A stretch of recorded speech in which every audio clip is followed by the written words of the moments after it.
Looking for the latest in SMT assembly process knowledge? Come to PCB West on September 29th and 30th for a dedicated program on electronics assembly, led by leading practitioners in solder paste, placement, reflow, stencil design, and cleaning, highlighted by Chris Shea's workshop on solder paste qualification. All at the Santa Clara, California Convention Center. Visit PCBWest.com for details. Artificial intelligence is everywhere right now. It's in the headlines. It's being built into software tools, and it's showing up in more and more conversations about engineering, manufacturing, quality, and process improvement. But there's a big problem. A company can buy the software, a team can attend the training. Everyone can walk away impressed by what AI might be able to do. And then, a few weeks later, very little actually changes. The tool is there, the potential is still there, but the habits never formed. And that matters directly to reliability. Welcome, or hopefully welcome back to Reliability Matters.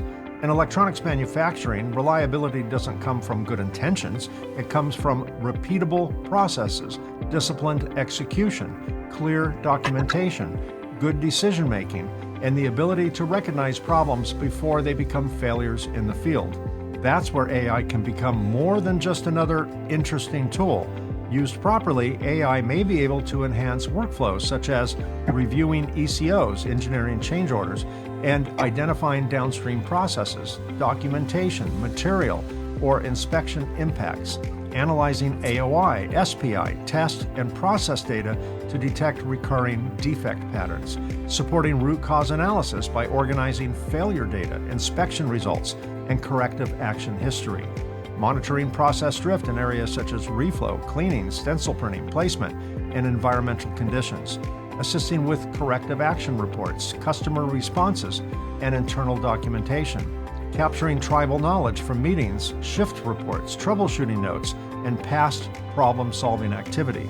Those are all reliability-related activities. They touch the way products are designed, built, inspected, documented, corrected, and improved. But AI only helps if it becomes part of the way work actually gets done. My guest today is Sean Patterson, author of the printed circuit design and fabrication article, Why Your AI Training Isn't Sticking. Sean argues that AI adoption is not really a training problem, it's a habit problem. In other words, the goal isn't simply to teach people what AI can do.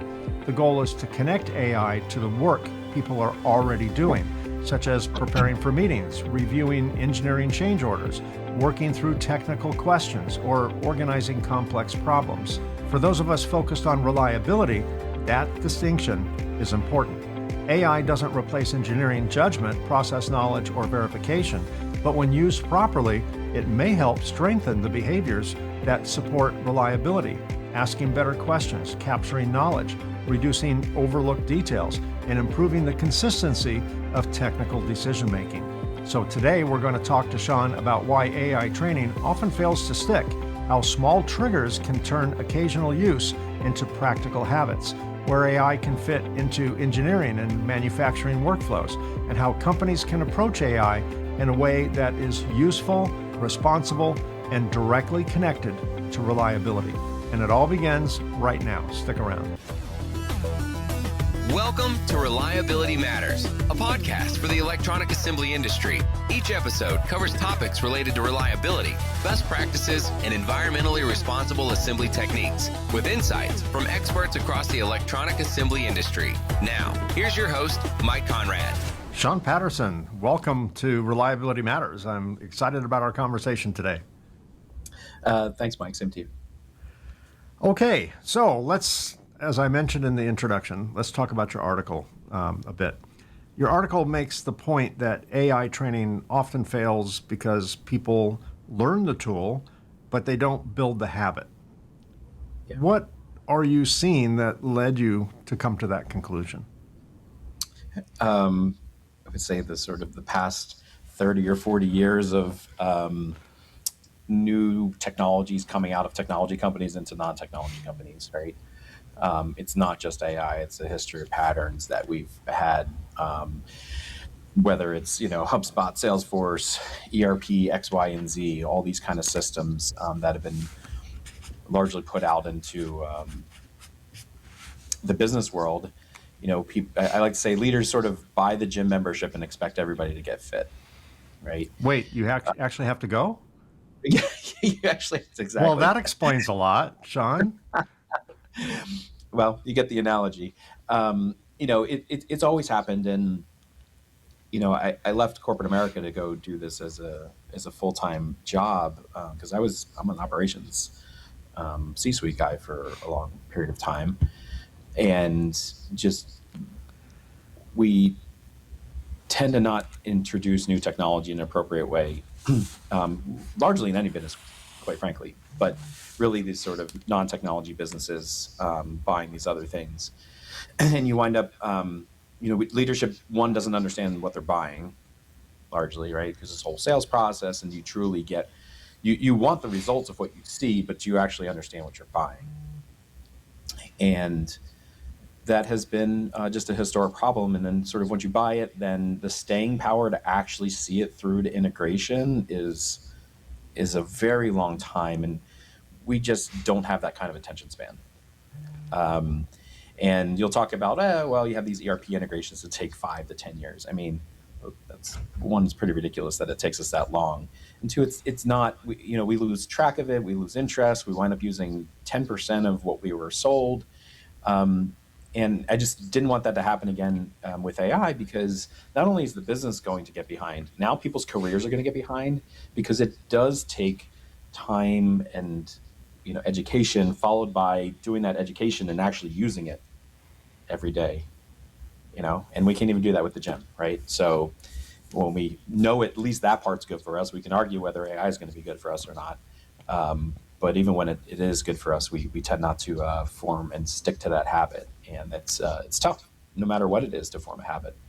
Yeah, there's some interesting comparisons to other evolutionary technology.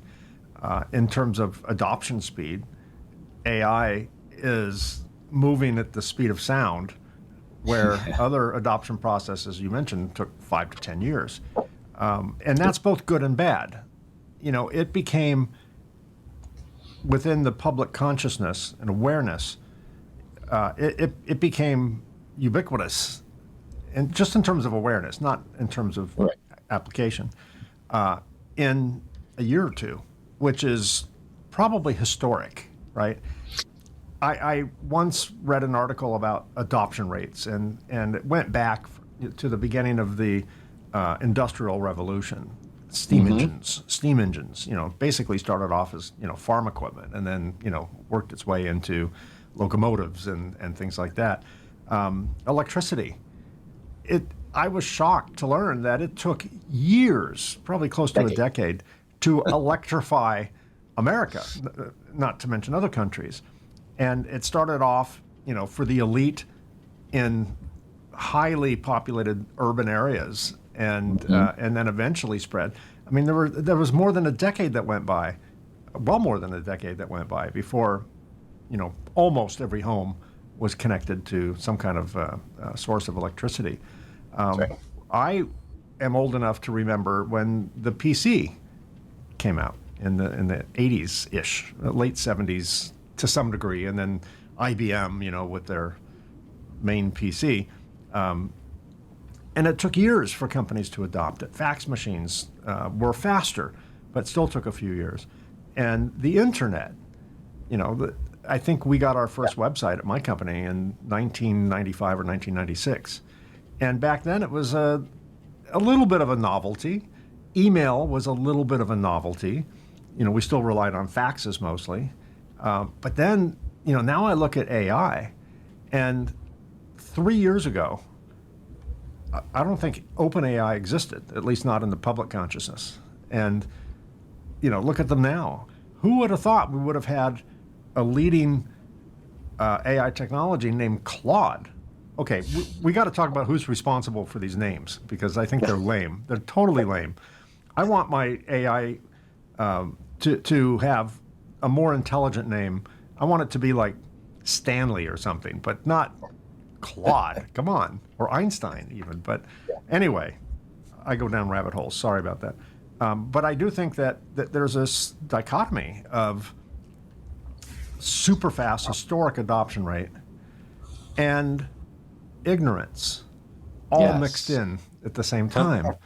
And I think one of the unfortunate things is that we call this technology AI for artificial intelligence. And I think that is slightly a misnomer. And that also breeds fear and suspicion and skepticism because artificial, I mean, nothing artificial is supposed to be good. You know, artificial ingredients in your food, artificial sweeteners. You know, we're trained to think artificial means somehow we're being duped. Yet, I think we can keep the acronym AI, but I think we should change the word artificial to acquired. Because There you go. what's artificial about it? It learned the way we learn, only at a, you know, at thousands of times greater speed, with virtually no, you know, memory capacity. It just keeps going and going and going. No limit on the capacity, and it basically knows everything it knows because it read everything we know and have documented since, you know, scribe days. And you know, anything that's been digitized and put online, it's read it, and it understands the contextual value of it. So maybe the artificial part is it's forming conclusions based on data it has memorized. But then so do we. We go to school, we read all the textbooks, and then we start forming our own conclusions. So we're as artificial as it is, and we're not artificial. So I think acquired intelligence would be a better terminology for it. It would at least demote skepticism and fear a little bit. Does that make sense in your world? Yeah, I definitely align to a lot of the things you just mentioned there. You know, the technology is happening faster than ever. It's the first time really where the groundswell is actually coming from the individual and not either the government or the or business top down.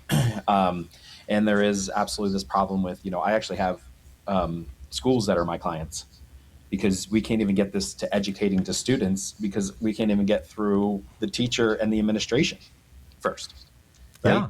Yeah. So like I look at, we don't call ourselves consultants anymore. We're educators and accelerators because we try to go and eventually partners. We try to be on for the long term 3 to 5 year contracts of sort of like the new IT MSP equivalency, managed services, but for technology in general. And that technology is somewhat software, but it's also decision making support and things like that. So it touches a lot more. But there is this, I call it naive snake oil salesmanship. You know, there's always going to be the snake oil thing, but there's a lot of naive ones out there where somebody gets a really good experience and they just go shouting from the mountaintops. And the problem is most people get these really cool experiences on a statistical basis and then think it's something that you can actually use repeatably, and it's not. There's a lot of sort of viral things that happen and then they go away. Example, some people on here may have heard of like Clawbot. You know, that kind of has gone away after it did a bunch of havoc. And it's because people don't understand and take the curiosity to actually understanding the technology itself. And, you know, that's what our business does, but it's really come from this place of understanding the why. You know, these are really just next word predictors. They really are. Whatever you'd like to call it. They know the patterns of the English language. They do not know facts. They don't know facts. They've read facts, but they actually don't know them in a factual manner, just as much as they are large language underscore models. And this applies to your audience. Large language, I did not say large math. They do not understand the concepts of math. Now, they can write a computer programming language in order to do deterministic math. That's the end around. But they don't think of 2 + 2 = 4 the way we do. Number of basis. They think of it as the character 2. And even the character 2 and the word written out 2 + 2 in full text aren't even the same patterns inside of the AI. So they don't think of it that way. And that's where I see a lot of people getting in trouble. There's aside from the poor marketing aspect of the entire industry, and particularly the ones that are doing these generative AI systems, I don't want to blame the rest of AI, which is a much larger sphere than what everybody's calling AI now. That's generative AI. Sort of generative AI is not going to solve cancer.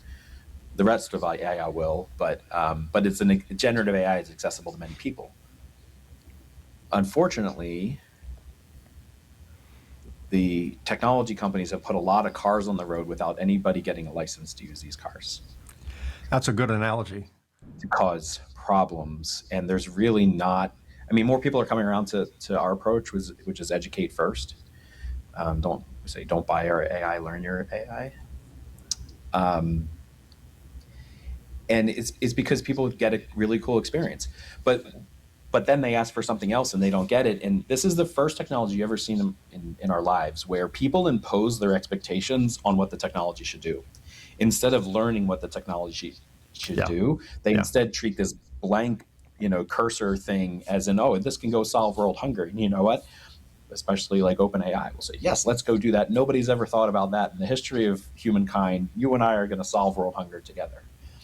And it's, sycophantic in that way, but it's also trained to be sycophantic in order to actually do the things you're asking as a human. You can't train it on the negative side, or it would never, actually do the actual outcome you're asking. Yeah, you'll ask it a question and it'll respond, Sean, that's a stupid question. It's not going to do that. It's also trained to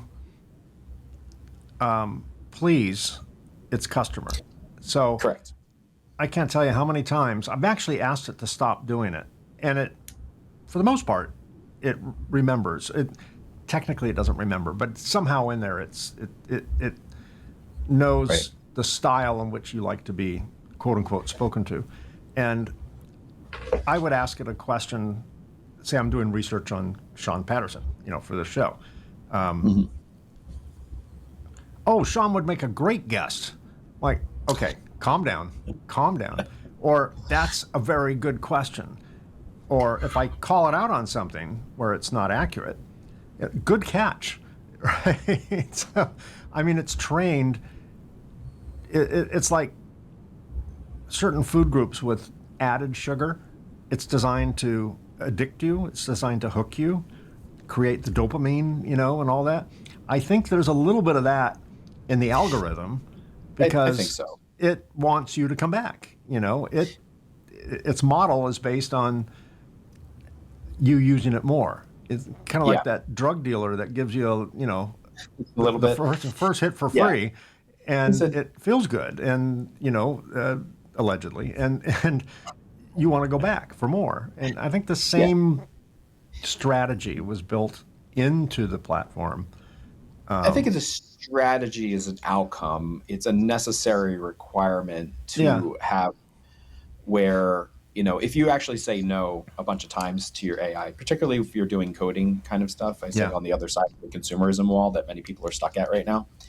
Many people are sort of stuck in the ChatGPT interface, and ChatGPT is still not the one that we would recommend, right? We're still Claude, have been for about 2 years. We've been recommending and Claude is Anthropic, right? That's the Claude is Anthropic, and then different models, Opus and Sonnet and Haiku. And I've been pushing that one for 2 years. I'm not on payroll or anything. It's just the results are obvious to me. There are a lot of it's the Wild West on the internet. It's very hard to actually see the forest through the trees on all sides of the argument. So it really comes down to individual use.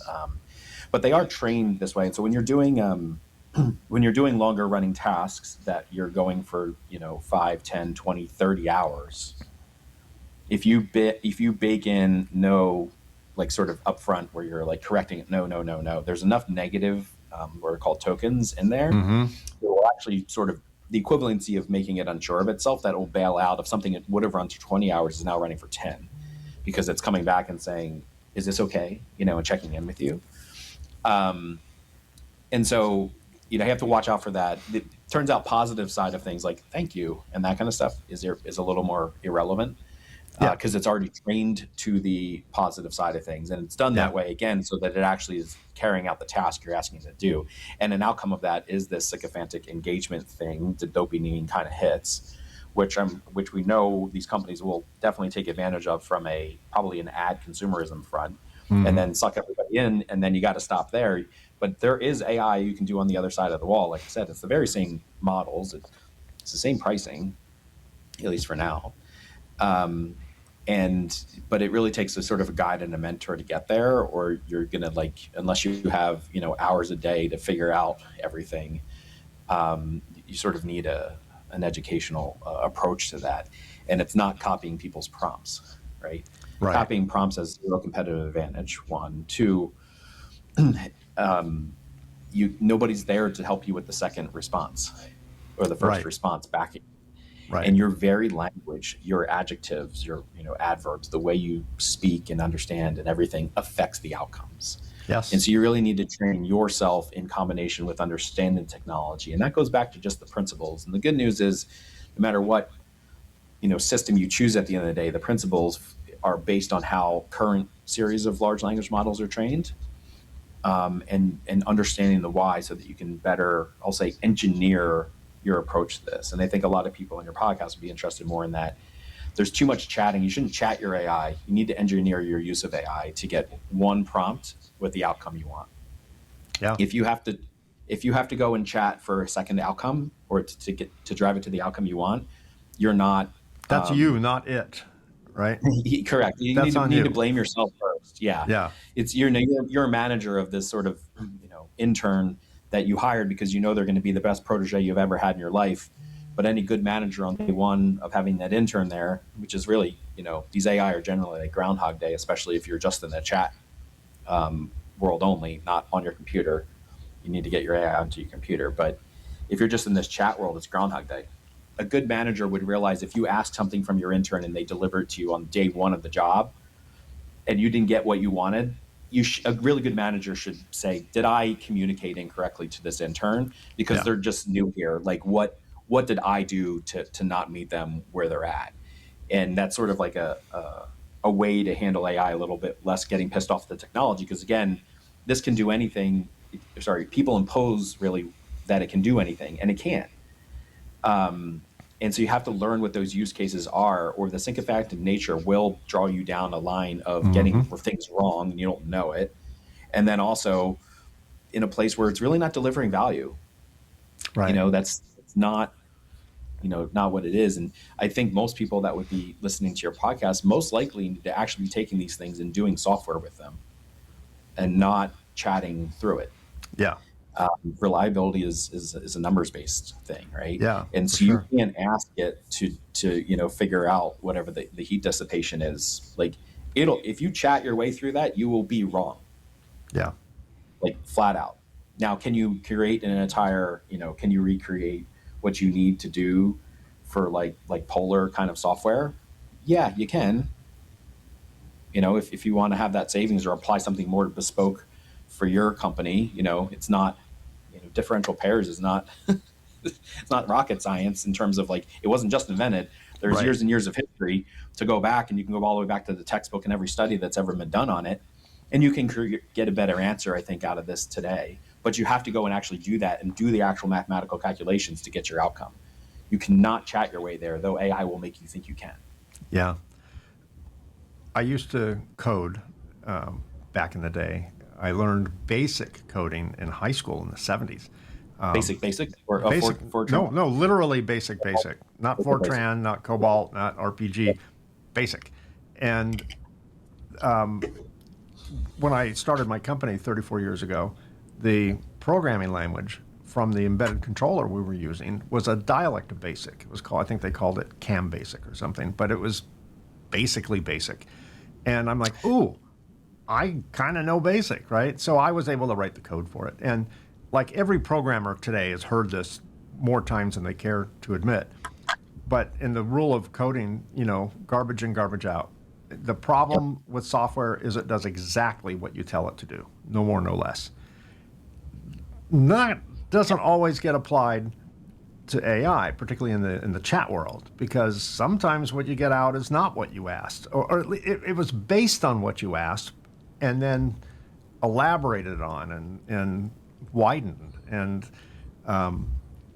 I think we all forget, particularly in the chat world, right below the box where you enter your prompt, it says, It makes mistakes. It might be wrong. Check. Right. Check. I think and it's small font. It's kind of gray on white, so it's not like a super amount of contrast, but the people know. In electronics manufacturing, we're used to repeatable processes, documented procedures, controlled workflows, all of that. Why do you think AI adoption often gets treated more casually than other process tools? One, because leadership doesn't even know what it is. So I think there's that. So I it's a think we have top-down. At least in this case, it's Yeah. top-down. Yeah, because people will push it on the wrong places. I mean, this is the first technology where you ever sort of see like the board saying, "Oh, you need to put this in." The CEO is like, "I got to put this in," and they delegate it all the way down.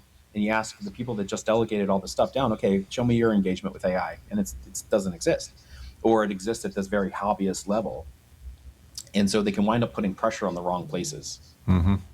So that's one, right? I believe that it's a take the hill campaign from we need to adopt AI, but that involves also everybody learning. And then you get a grassroots buildup, but the grassroots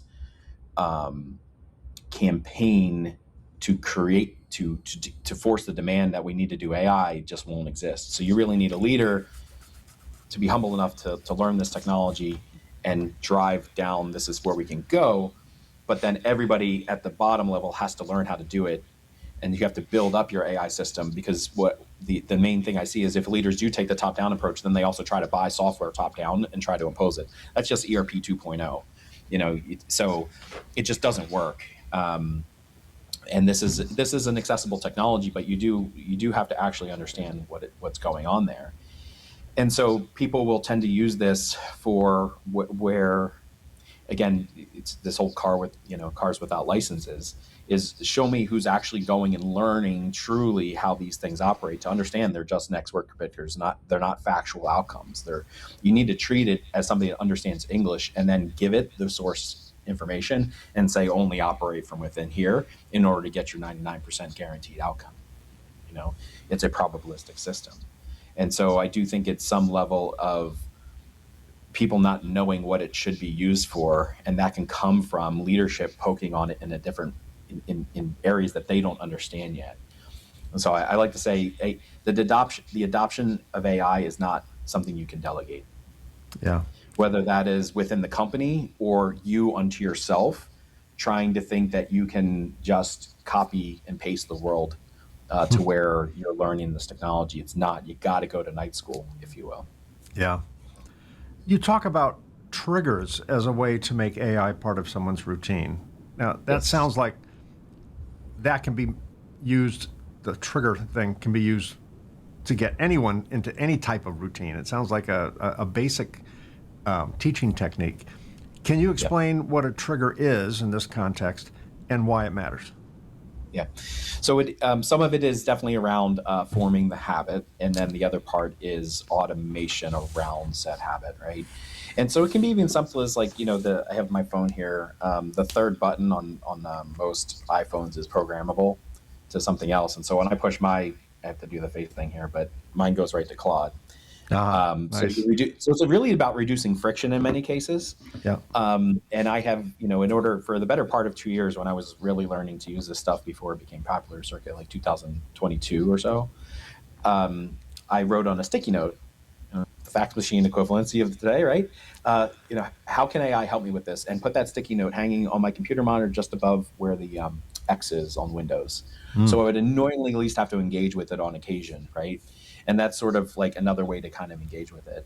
But once you do have AI that you're able to use on a repeated outcome, so for instance, email assessment to understand, did I respond to everything I should? Everything that's important to me, did I respond to it?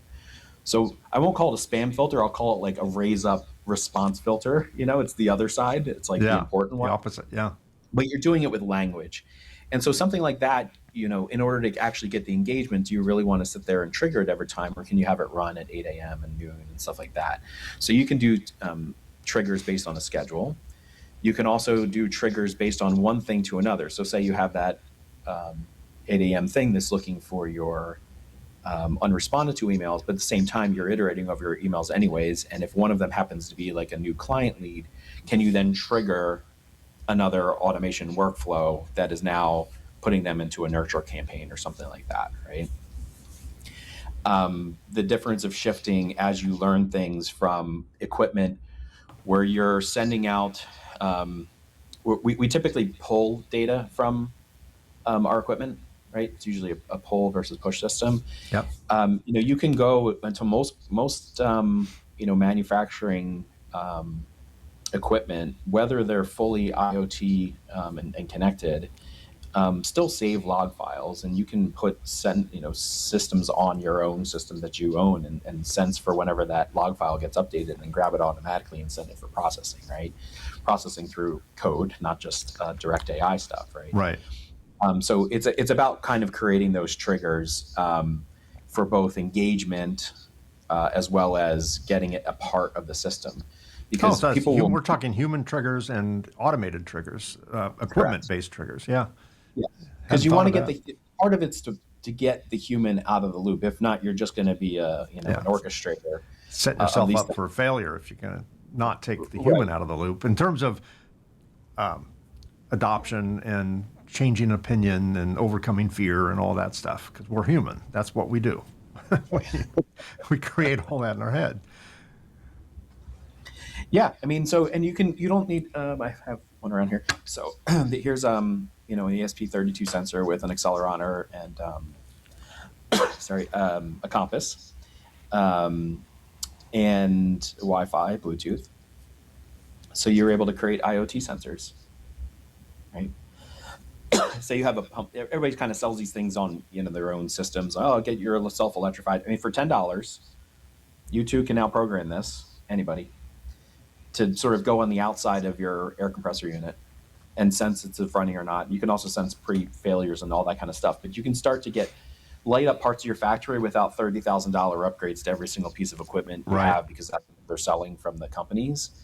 You can start to get ambient sensing going on for things that are important to you, right? And now with AI, those things are accessible to be able to do programming, and just the idea is really just language to get there. People kind of shy away a little bit from the code word, the word being, oh, you can code with AI. Well, everyone, if you've used an AI system at all, congratulations, you're now a software developer. Like, that is it. You said hi, you have programmed it statistically to respond back to you with some way, right? A greeting of some sort. Yes. Yeah. Yep. You program. That's the response. It did not exist until you said that. Yeah. You start to eventually evolve those use cases to fully, full blown what we would think of as software. But that's only the intermediary step. When we get people to start to really, say again, code. People think about that too much. Sure. We have people making dashboards, for instance, right? That's what everybody wants to do initially. Oh, make a dashboard. That's great. It's a necessary stop.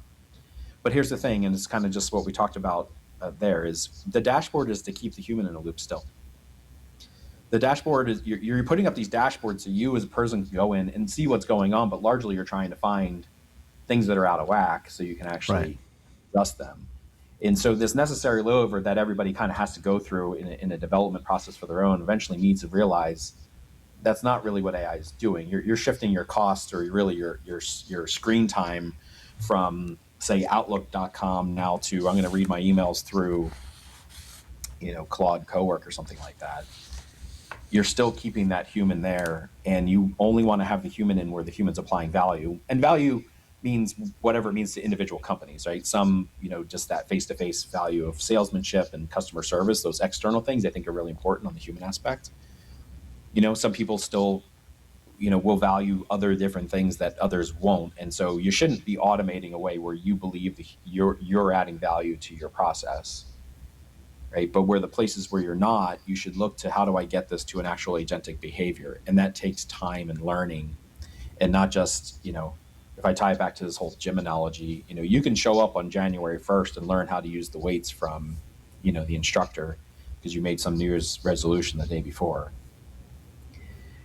Showing up on January 2nd, 3rd, and 4th, et cetera, is way harder than showing up on the first day and learning how to use the weights.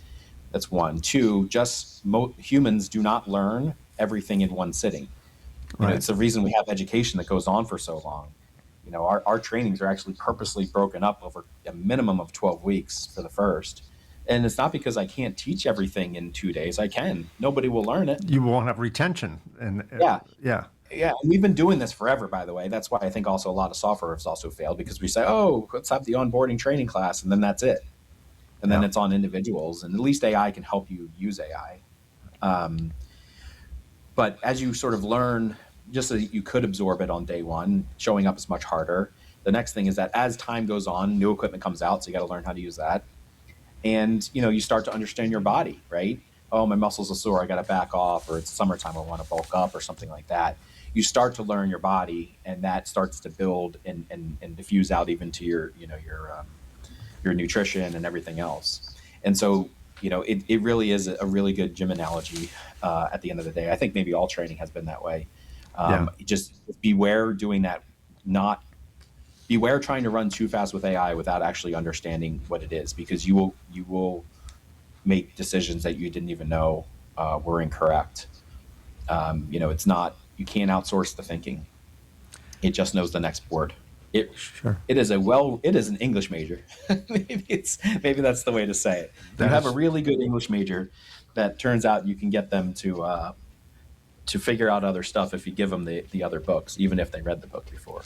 On a side note, really nothing to do with reliability. I interviewed Dr. I forget his name a few episodes ago, and he's a PhD in Africa, an African in Africa, and his thesis, what his mission is to warn against using Western designed AI in places where there are dramatic cultural differences, because it is not aware in the same native manner. It is aware of Western ideals and communication strategies and all that.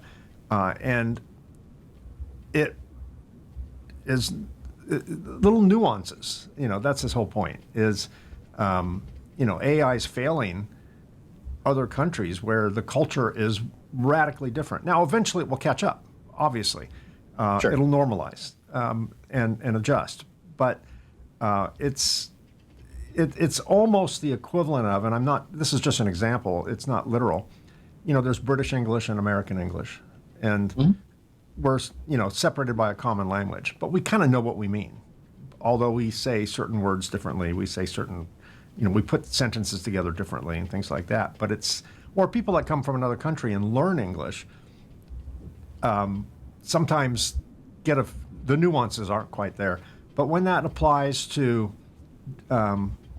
chatting with AI and getting advice on a social situation or a family situation, it's going to be very different than, That's right. and it may not land, or it may have disastrous consequences, because That's right.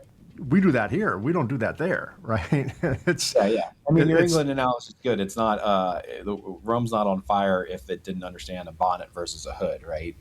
So Exactly. Or a bin versus a trash can. Take you down one pattern. I mean, if you didn't sort of say, no, I'm talking about a bonnet in UK dialect, if you will, it will take you down a bonnet path of what an American would consider that. And then, Exactly. It'll think you're talking about a hat. Yeah. All of a sudden you're talking about the trunk. Pathway, and then you can remind it, and it's amazing how fast you just swing it all the way to the other side. But yeah, totally, we were wrong. This is on this side. Again, it knows the patterns of the English language. Yeah. It does not know facts at all. It doesn't know facts. Let's talk about workflows for a moment. One possible workflow discussed in your article is an ECO, an engineering change order review. How can AI help someone review an ECO more effectively without replacing human judgment? Yeah. So one, I think the word there is review is the key word, right? Mm-hmm. I think as you're starting off, as you're trying to bring things into an engineering place, noting again that it does not know facts, it knows the patterns of English language. One, source documentation is really important to give. And I would be having it doing QC checking as providing another opinion than trying to have it write the ECO at first. Like, don't start with that use case. Start with it backing up the outcome or a review prior to a human getting there, as if you sort of had an assistant go off and do an initial review. And even some of the simplest things that might help out, especially diffusing internal situations, are the format's wrong from our standard ECO. Okay, that's a safe place to kind of have it cleaned up for everybody, right? It can go and add more context, and it can evaluate it against what you have sort of trained, meaning, shouldn't use the word training because people think you're actually training a model. What context you have given it, as a engineering manager, that over the course of time, this is the feedback I've given on other CECOs. Here's are the related ones, and over time you can figure out how to find those related ones automatically. But start off it in a QC manner, just another set of eyes, and learn that way before you try to have it automate the full end-to-end process. And I think that goes for most things. In manufacturing, is start off a QC of an outcome, not the decision maker, not the one identifying the initial data points outside of it. You're asking for a second opinion. Yeah, that makes sense. A lot of reliability work involves root cause analysis. Yes. How can AI help organize failure feedback, inspection results, customer feedback, corrective action history into a more useful investigation for us mere humans? So one, it can in a little faster than what it would take to sort of hire an external company to come in and gather data for you.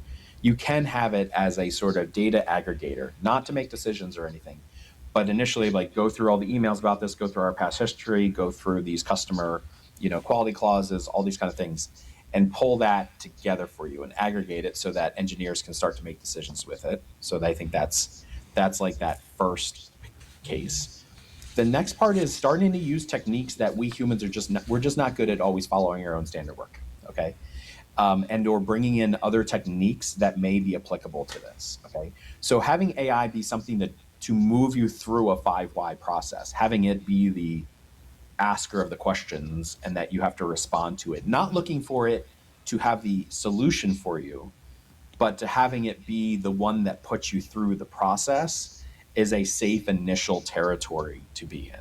And again, that's also a place where you will now start to learn some of the bounds of what makes sense, what doesn't make sense, for the way that you as a company or an individual understand how to use AI appropriately and where the technology is at today. So that would be a good one. So a 5 why kind of thing, or really bring in statistical process controls that you may have, you had a class on it and your company's just not that good at using it, that, to really kind of bring in some of that, or automatically do the, if you're using like a, Python notebook or something like that, in order to have it keep you on process, or explore other types of troubleshooting techniques. Like, does this make more sense in an FMEA outcome afterwards, or something like that? Mm-hmm. I think you're drawing on more knowledge than what is typically sitting around the table when you're going through this. But I would look at it at a process level, not at it doing the work for you. It's the facilitator of the review at first. Those are the safe places to come at. We talk about root cause analysis as a big part of reliability. So is documentation. How can AI help with corrective action reports, customer responses, internal summaries, or technical documentation? Yeah. Again, I'll point to the QC part of that. But what you can also start to do over time is, and you need to be, a heavier user of AI at this time. As you start to maybe program it, you can get to this place where you can start to analyze the actual disparate data points that start to form, and you can use AI to do the most recent PhD paper that came out on reliability analysis, and trying to take those actual, scientific, well, as much as scientific from a thesis paper, right? How much that's written down, and try to implement that onto your system. But you're not chatting your way there. This is using chat in order to develop systems that are actually taking your outcomes and mathematically transferring them to a different, mathematical space, and then using these other papers and implementing things where you would have classically had to go hire an entire software firm to go and try to put these two things together. You can do that in the matter of an hour or so and see if it makes sense for your business to use that technique or not. So you can start to pull those things together and make connections in a very non-obvious way, but you really got to go through the whole crawl, walk, run part, and actually use these things in a language space to understand it. Because when you start to then, as a non-software developer or classical non-software developer, people can start to do these things, and they use the word vibe coding around this, but it's the idea that you kind of don't know what it's writing for you, and so you have less of a questioning attitude. Well, you should learn these things where you are the expert and can have a questioning attitude to begin with, because then you start to learn the language and the techniques for yourself that matter with the language you use, so that because you have that, you can say, no, you're incorrect, this is how we should approach it. And you should be reflecting again back on how you communicated with it through that process, and not again impose your will on it, because you're not going to change how it does math. So if you understand it there, then you can start to migrate over time to these spaces that you don't know as well, i.e. some level of software development, in order to do that actual correlation style analysis. And not always asking AI for those kind of solutions, because again, the sycophantic nature of that will say, oh yeah, remember, correlation is not causation. And so you may find these things that make sense, and if you're really just chatting your way through it, you're going to spend your time going down rabbit holes that don't matter. So it really does come back to how you're using these things and using these new tools in a very you have to in an engineered approach to using these tools themselves, so that you're not just chatting your way there, because chatting will, again, it's a self-fulfilling prophecy in many, many ways. So it's about using the right tool for the right problem. In your opinion, where do you think companies should be very cautious? Whether that is an implementation question or a technology question, it's up to you how you answer that, or all of it. I think understanding the technology is really important, but here's the one I see the most, and I'm involved with IPC, GGA for their standards right now. We see a lot of people in manufacturing in particular starting to use these tools, and they realize, oh my gosh, I can take pictures of things and they can analyze it. No, it can't. You can send a picture in all day long and you can think it's telling you something. That's not what it's doing. You cannot take a picture of a defect and have it analyze that defect for you in Chat GPT. You can upload it and you can think it's doing it for you, and it can tell you it's doing it, but that's not what you should be doing. That is complete place where people will get comfortable because they think they understand the technology. What is it doing if it's not actually analyzing? It's really just it's not actually analyzing. It's just next word predicting effectively, except the next pixel. So can it tell the difference between a cat and a dog and things that are very ubiquitous within its training set? Yes, it can, for the most part. Yeah, because every once in a while I'll upload an image, then request changes to it, right? And it will describe the image as man on a horse with a cowboy hat. And it was a man on a horse. But then again, a man, a horse, and a cowboy hat, it probably knows what those things look like. Or it can recognize the pixel pattern of a man, a horse, and a cowboy hat. And even if you ask it to edit that picture, the one you get back is not the same man than the horse. 100%. 100%. I've learned that the hard way. Recreating the image. Yeah. These, again, they're large language models. Now they have some multimodality now of being able to maybe read an image. But when we get in the manufacturing space, there is not enough training data to actually have it do that. Now, what you can do is take that image and then create the entire software system of digital analysis around that to have the outcome no different than an AOI, AVI kind of machine.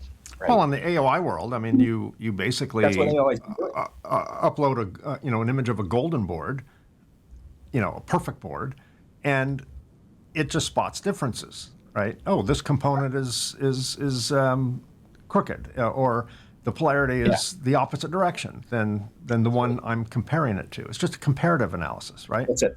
That's it.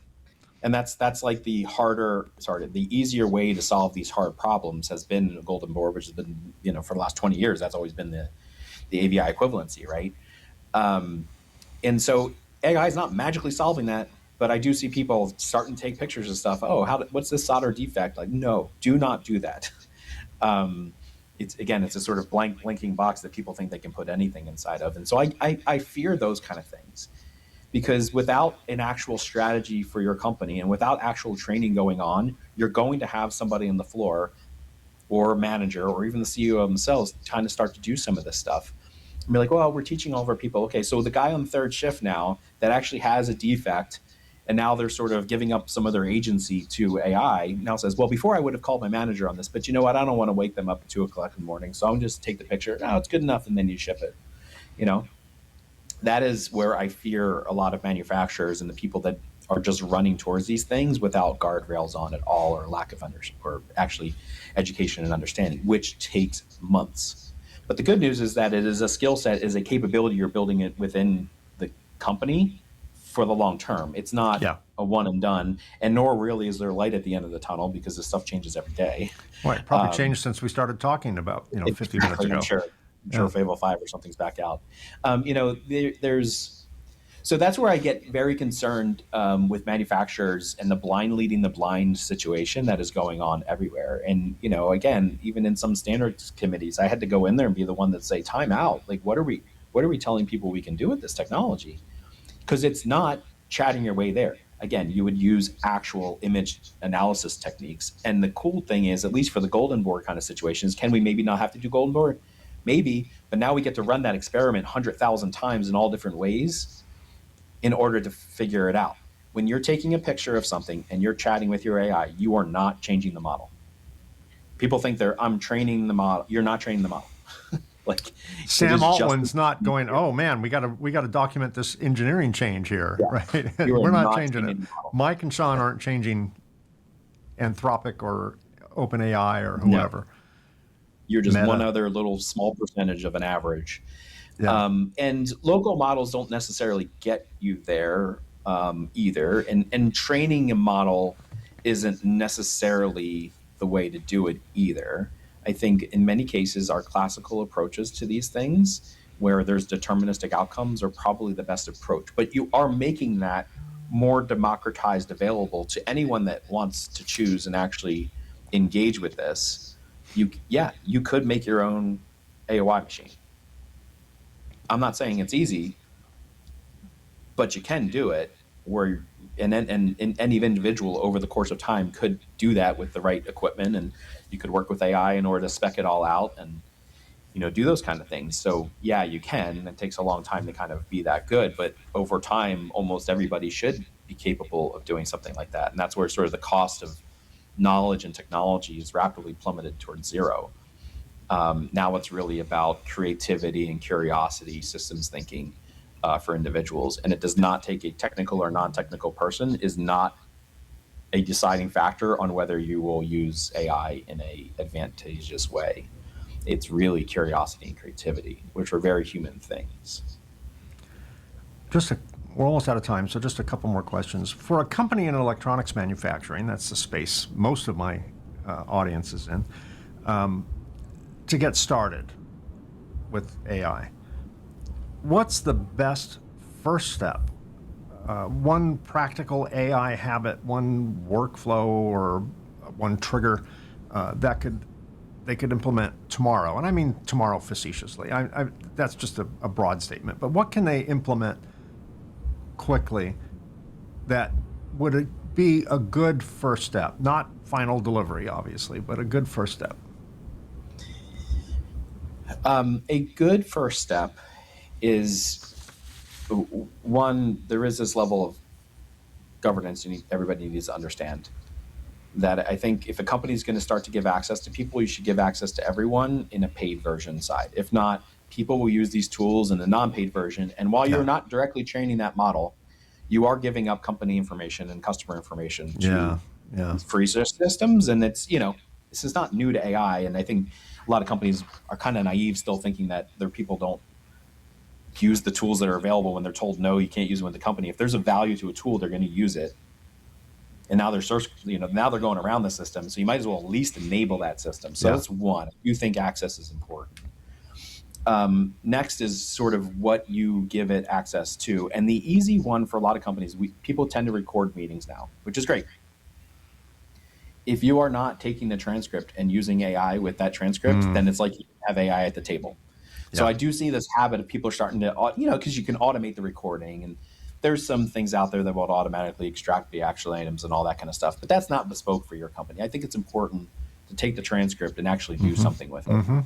And maybe even instead of the whole action item and all that kind of stuff, instead ask like, this is the whole discussion. Like what other angles did we not discuss around at the round table? What are our blind side? Play devil's advocate to this, situation, and kind of using it to just have another look at it. So you actually have this extra seat at the table and are truly asking for something. So I think that's a good first use case. We often see a lot of blocking that happens again without the Take the Hill campaign, these sort of delegations of where the IT organizations don't understand AI enough yet, and what the security aspects of these things are, and really what systems we should be using and all that. And so it's easy to say, hey, let's, you can connect it to your email, and there's absolutely safe ways to do this. But you sort of have these internal blockers that don't know what they don't know as well. It's truly the whole world. There's no experts in AI. I can kind of say that. If anybody purports to be an expert, they're probably not an expert, because they know enough to know that there's so much more out there. And so, it's really important that everybody in the senior leadership in particular actually learn the technology so they can be useful in their own day to day. And then they can start to come up with a plan of how to sort of create initial champions within the field. And how do you do that? Through education, and then connecting those dots of, okay, let's at least connect our email and get a sort of a broad 10% uplift that everybody can use it for. And then start to analyze things across the board, right? You can say, you talked about onboarding a little bit a while ago. We have companies that now create an onboarding packet, the one they never had time to ever write, and they get this awesome, this is how we do things, and some tribal knowledge, if you will, start to get finally documented. And I'm like, great, now let's look at that and have it make a flow chart of your diagram of what you think the actual workflow is. And, you'll pay consultants, $20,000 just to get a bunch of sticky notes up on the board to start a lean exercise. Now you can do it from the actual documentation. But the interesting thing I find is, great, now that that's what you think you do, I want you, and you can have IT do this, point that at your entire history of your email servers, and let's see if that's what you're really doing. Wow. Yeah. And look it's sort for of evidence of it, or lack thereof. Yes. Yeah, it's not just this, generate the email, draft the email, all that kind of stuff. It's, what am I doing where I'm inefficient, and using it really as a thought partner in that manner. And you can kind of start to do some help lean analysis, all that and whatnot, where you're not asking it for the mathematical outcomes, you're asking it to be that coach and mentor and guide. Interesting. I believe your company is CrossGen AI. Yes. Is that right? Yeah. Where does CrossGen, what is that? Is that like cross-generational? What does that mean? Oh, it is cross-generational. Okay, cross-generation. Cross-generation AI. What does your company do? Who does it do it for? Why does it do it? Sure. Well, the why is because I've been a senior leader in sort of corporate America for long enough, and small. Like I've been in family-backed PE and public companies as well. Anywhere from teams of 20 people to 15,000 was my largest organization. And it really does come down to, we have never done these adoptions correctly. And what I've always seen is that we just fail to educate. We fail to educate leaders how to be good leaders in the first place. And now you have this other technology that requires good leadership. And not to say all leaders are poor or anything, it's just they're blind spots to us because we're maybe focused on the wrong things sometimes. And so we are educators first and net accelerators. That is a reverse to what is normally out there. And that is, tell me your AI problems or where you think AI can be solved. I'll go build it for you. I'll give it back to you. That's a classical software, that's a relationship. Yeah, conventional relationship. Yes. Instead, you have no idea what you're buying. So let me make you an informed buyer at first. Okay. Because the best people with these tools are the more senior you are. Okay. So arguably the more gray hair you have, because it's now this tool to help solve a bunch of problems in a totally different manner that you've been trying to do for your whole career. And with more expertise, you have a better questioning attitude, and you also know really good problems to go solve. The younger generation doesn't really know the problems to go solve, but they're way more open to change. And so I try to blend those two worlds together, hence the cross-generational aspect of it. So we educate, and through that education process, which requires homework and whatnot, we go down the pathway of the things that people start to ask, what questions they're starting to use these systems for, and then we help accelerate those projects. The very same project you would have contracted a company for, but you would have gotten one of them, and you would have paid 200 grand or whatever for this one product. And you're sort of buying your way there. And now you have this vaporware that's just going to sit there. Nobody's going to use it because they don't understand it. They're not trained to it. And now if it truly has AI really within it, not just built with AI, you now don't even really understand what it's doing. And you're just going to wind up in the same situation again with vaporware. Now that exact same piece of software over the course of 12 weeks is probably the thing that the very people that were going to use that other one and not paying attention to it would start to develop themselves because it's the right thing to do. Except this is Trojan horse to building rapport over 12 weeks with us and then saying, hey, well, let me have my guy just sit with you. He'll help you because it's going to take you another year and a half to figure out the rest of this. But now it's something that they started. It was their idea. And the adoption of that is much larger. Yeah. That's one. Two, you also have democratized that solutioning. If you take 10 and 12 people and have them all work on it, you're now getting 12, maybe 4x that in terms of, like, say, 50 solutions and at any one time versus one solution that we had to talk with each other every day for an hour a day for 3 weeks just for you to communicate a problem that I don't understand, for me to go solve that. And, you know, the best person to solve the problem is the person with the problem. Yeah. And we aim to give those tools. And over the course of time, we accelerate, and then eventually we partner with local AI and become an actual member of your team. But people don't know what that looks like. And so that's why we do education first. One step at a time. Yeah. Excellent. Exactly. Well, for my audience that wants to get more information on CrossGen AI, the URL will be there. If you're watching this on YouTube, right down here below me, it says see more. Click that and you'll get links to CrossGen AI. And for those who are listening, you can look at your podcast app and look at the show notes on that app, and that information will be there. It's crossgen-ai.com. crossgen-ai.com, but that information will also be in the show notes. Sean Patterson, CrossGen AI, thank you for enlightening me. I want you to be my go-to, callback regularly expert on all things AI relative to this industry. Absolutely. We can even do some little demos next time or something okay. like that. All right. Well, audience, you heard it here first. Anytime I hear some outrageous claim, I'm just going to reach out to Sean, and he can be our internal show mythbuster or confirmer. Yeah, you go. You never That's know. a good one. Right? Myth. Well, Sean, thanks for the generosity of your time. Thanks for sharing your expertise with me and my audience. I really appreciate it. I think I and my audience are always fascinated when we hear conversations about AI relative to the industry we work in. And I think we are all anxiously awaiting with bated breath everything that we think AI can do and actually have it done. But I think that you did a really good job at not being negative at all, but kind of qualifying our expectations a little bit. Yes. And setting more realistic expectations as to what's possible, at least today. By the time you have on the show again, you're going to go, okay, everything I just said on the last episode, scrub it because it's all changed, right? But True.